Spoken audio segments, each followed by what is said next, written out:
Pakistan, China এবং বাংলাদেশ এরা একটা প্ল্যান করেছে ভারতকে কিভাবে জব্দ করা যায়। সেই প্ল্যানটা হচ্ছে এই ৩ টে দেশ এরা একটা নতুন গ্রুপ তৈরি করছে। একটা আঞ্চলিক একটা সংস্থা এরা তৈরি করছে। যেখানে ভারতকে সাইড লাইনে রেখে মানে ভারতকে বাদ দিয়ে এরা বলছে যে হ্যাঁ, ভারতকেও আমন্ত্রণ জানানো হবে অন্যান্য দেশের মতো। এই গ্রুপে আমরা যে নতুন যে গ্রুপটা করব, সেই গ্রুপে ভারতবর্ষকে আমন্ত্রণ জানানো হবে। এরা বলছে এই ৩ টে দেশ মানে পাকিস্তান, চায়না এবং বাংলাদেশ। এরা ভারতকে জব্দ করার চেষ্টা করছে কিন্তু ভারত কিন্তু এতে দমবে না। আমরা সকলে জানি যে এই যে সার্কটা হচ্ছে SAARC যে সার্কটা তৈরি হয়েছিল ১৯৮৫ সালে ঢাকাতে। অর্থাৎ এই দক্ষিণ এশিয়ার যে সমস্ত দেশগুলো রয়েছে সেই সমস্ত দেশগুলোকে নিয়ে সার্ক তৈরি হয়েছে। সার্ক তৈরির একটা উদ্দেশ্য ছিল যে এই সার্ক গোষ্ঠীভুক্ত যে সমস্ত দেশ রয়েছে এই সমস্ত দেশ ব্যবসা বাণিজ্যের ক্ষেত্রে পরস্পরকে সহযোগিতা করবে, এডুকেশনের ক্ষেত্রে পরস্পরকে সহযোগিতা করবে, রিজিওনাল সিকিউরিটির ক্ষেত্রে প্রত্যেকটা দেশ সহযোগিতা করবে। কিন্তু পাকিস্তান কিন্তু এটাকে লঙ্ঘন করেছে। পাকিস্তান কি করেছে? পাকিস্তান হচ্ছে টেররকে স্পন্সর করেছে, অর্থাৎ জঙ্গিকে মদত দিয়েছে। এবং পরিষ্কার আমরা জানি পাহেলগাঁওতে যে ঘটনাটা ঘটেছে, ভারতীয়দের যে মারা হয়েছে, এবং তার আগে ২০১৬ সালে উরিতে যে অ্যাটাক হয়েছে। উরি হচ্ছে জম্মু কাশ্মীরের একটা জায়গা, সেখানে ইন্ডিয়ান আর্মির ক্যাম্প, সেই ক্যাম্পে হামলা করেছে পাকিস্তানের জঙ্গি এবং এর ফলে ১৭ জন সৈন্য মারা গেছে। ইন্ডিয়ান আর্মির যে সোলজার তারা মারা গেছে। তো এই জিনিসগুলো, এই ঘটনাগুলি ঘটিয়েছে পাকিস্তান। সেজন্য ভারত কিন্তু ওই সার্কের যে সামিট হয়েছিল মানে ইসলামাবাদে ২০১৬ সালে, সেই সামিটে অর্থাৎ যে সম্মেলন হয়েছিল সেই সম্মেলনে ভারতবর্ষ যায়নি, পাকিস্তানে যায়নি। কেন যায়নি? কারণ দেখুন, কোনো ব্যক্তি যদি আমাকে আঘাত করে, আঘাত করার পরে সে যদি আমাকে নিমন্ত্রণ করে তাদের বাড়িতে, আমি কি যাব? যাব না। কারণ তুমি আমাকে আঘাত দিয়েছো, আমি তোমার বাড়িতে কি করে যেতে পারি? এখানে ঠিক তাই, তুমি উরিতে আমার সৈন্যদের মেরেছো, ১৭ জন সৈন্যকে হত্যা করেছো, তাহলে তুমি আমাকে সার্কের যে সামিট, যে সম্মেলন হচ্ছে তোমার ইসলামাবাদে, সেখানে আমি যাই কি করে? তো ভারতবর্ষ কিন্তু সেই সামিটে উপস্থিত হয়নি। শেষ সার্কের যে সম্মেলন হয়েছিল সেটা নেপালের কাঠমান্ডুতে হয়েছিল, সেখানে ভারত উপস্থিত ছিল। কিন্তু সেটা হচ্ছে ২০১৪ সালে। তো ২০১৪ সালের পর ১৬ সালে ইসলামাবাদে হয়েছে, সেখানে ভারত নেই, ভারত উপস্থিত ছিল না।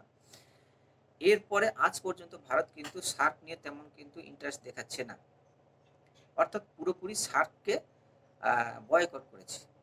কারণ ওই যে বললাম, পাকিস্তানের মতো একটা দেশ, যে দেশটা সার্কের একটি সদস্য দেশ, সেই দেশ টেররকে কি করে স্পন্সর করে?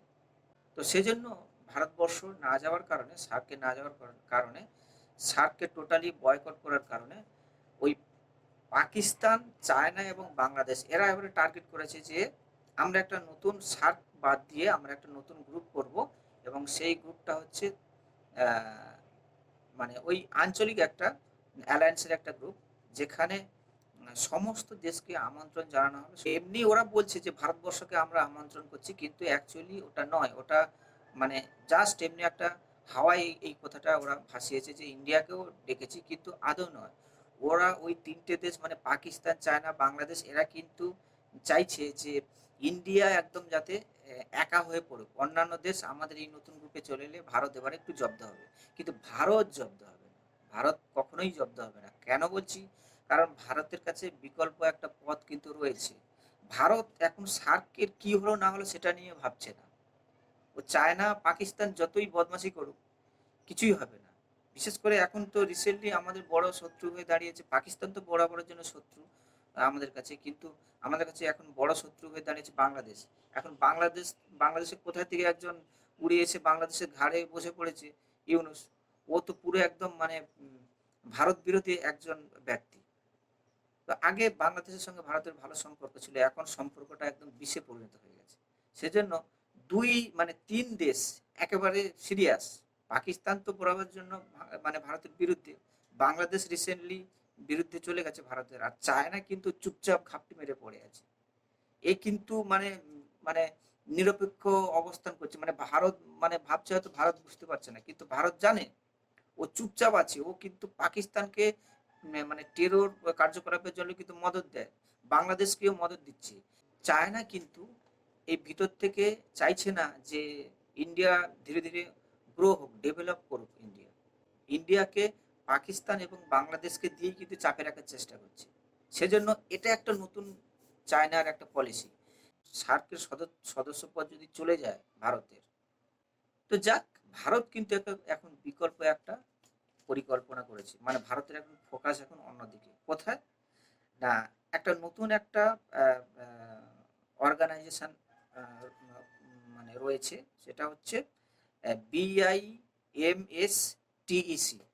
অর্থাৎ এটাকে যদি একদম সম্পূর্ণ ভাষায় যদি বলি, তাহলে এটা হবে বে of Bengal initiative for multi sectoral technical and economic cooperation. এটি একটি আঞ্চলিক সংস্থা। এখানে কিন্তু 7টি মেম্বার রয়েছে। এই মেম্বারের মধ্যে ইন্ডিয়াও রয়েছে। 7টি মেম্বার যে দেশ রয়েছে, সেই দেশগুলো যদি আমি এক এক করে বলি, তাহলে ইন্ডিয়া রয়েছে, বাংলাদেশ রয়েছে, ভুটান, মায়ানমার, নেপাল, শ্রীলঙ্কা আর থাইল্যান্ড। তো এই যে আঞ্চলিক সংস্থা, এই আঞ্চলিক সংস্থার দিকে কিন্তু ভারতের এখন তীব্র নজর।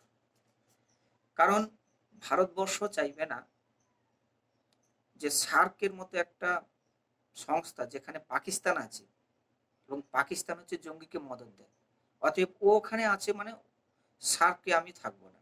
এটা জানি না ভারত ইন্ডিয়া ভবিষ্যতে কি করবে, সার্ক থেকে বেরিয়ে আসে পাকিস্তানের জন্য, না কি করে সেটা ভবিষ্যৎই বলবে। পাকিস্তান, চায়না এবং বাংলাদেশ, তুমি যতই চেষ্টা করো ইন্ডিয়াকে সাইড লাইনে করে দিয়ে নতুন একটা গ্রুপ করে ভারতকে বিপাকে ফেলবে, সেটাকে কিন্তু তুমি করতে পারবে না। কারণ ভারতের কাছে ওই অপশন আছে, বললাম, সেটা হচ্ছে BIMSTEC। এই সংস্থার দিকে ভারত এখন বেশি করে নজর দিয়েছে। অতএব পাকিস্তান, চায়না, বাংলাদেশ, তোমরা ওই তোমাদের প্ল্যান নিয়েই থাকো, আমরা আমাদেরটা আমরা ঠিক বুঝে